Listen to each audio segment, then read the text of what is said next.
થરાદ શહેરી વિસ્તારમાં ટ્રાફિકને લગતા નડતરરૂપ દબાણો દૂર કરવામાં આવ્યા છે। વાવ-થરાદ જિલ્લા એસપી અને પાલિકા ચીફ ઓફિસર દ્વારા નડતરરૂપ દબાણ પર એક નજર હતી। જાહેર રસ્તા પર કરેલા દબાણો દૂર કરવા માટે નોટિસો આપી હતી। શ્રમિકોએ સહિત શાકભાજી વેપારીઓએ જાતે દબાણ દૂર કર્યા છે। શાકભાજી વેપારીઓ આજે સ્વેચ્છાએ વેપાર રોજગાર બંધ રાખ્યો છે। મુખ્ય બજારમાં બળિયા હનુમાનથી ચાચર ચોક સુધી શોપિંગો આગળ બાઇકોના ખડકલા છે।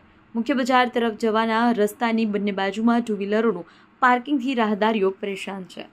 નગરપાલિકાએ નોટિસ આપી હતી એના પરિપત્ર મુજબ કે ભાઈ સ્વેચ્છાએ તમારું જે દબાણ ફૂટપાથનો રસ્તો હોય સ્વેચ્છાએ ખાલી કરવાનો। બીજું અમને કોઈ એવું નથી કીધું કે તમે અમારી કેબિનો હટાવી નાખો કે સ્વેચ્છાએ તમે બધું પોતાની રીતે બંધ કરી નાખો।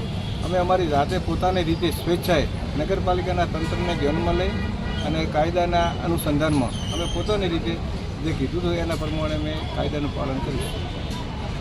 જે મેન બજાર આવ્યું છે ત્યાં ટ્રાફિકના થોડાક પ્રશ્નો રહેતા હોય છે એટલે નગરપાલિકા દ્વારા અત્યારે જાહેર નોટિસ આપવામાં આવેલી હતી અને મને જાણવા મળ્યું છે તો ઘણા બધા વેપારીઓએ સ્પેસિફિક દબાણ દૂર કરેલા છે અને ટૂંક સમયની અંદર જે ટ્રાફિકના મુખ્યત્વે અડચણરૂપ હશે એવા દબાણો દૂર કરવામાં આવશે કે જેથી લોકોને હાલાકી થાય નહીં અને ઘણા લોકો સ્પેસિફિક દબાણ દૂર કર્યા છે બી આવકારીએ છીએ અને જે અત્યારે બી કોઈ ટ્રાફિકના અડચણરૂપ હશે તે દૂર કરવામાં આવશે। એ કઈ જગ્યાએ હશે સાહેબ?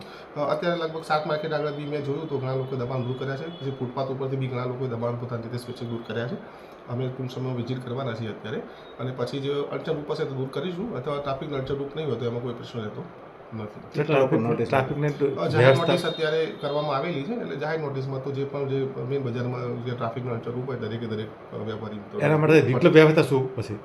વૈકલ્પિક તો અત્યારે જ્યાં અત્યારે જગ્યાની બી માંગણી કરેલી છે અને અત્યારે લોકો ત્યાં કામગીરી બી કરે છે એટલે એમનો અડચણરૂપ ના થાય એમનો ધંધો બી ચાલે અને ટ્રાફિકનો અડચણરૂપ ના થાય એ રીતે વ્યવસ્થા કરવામાં આવશે।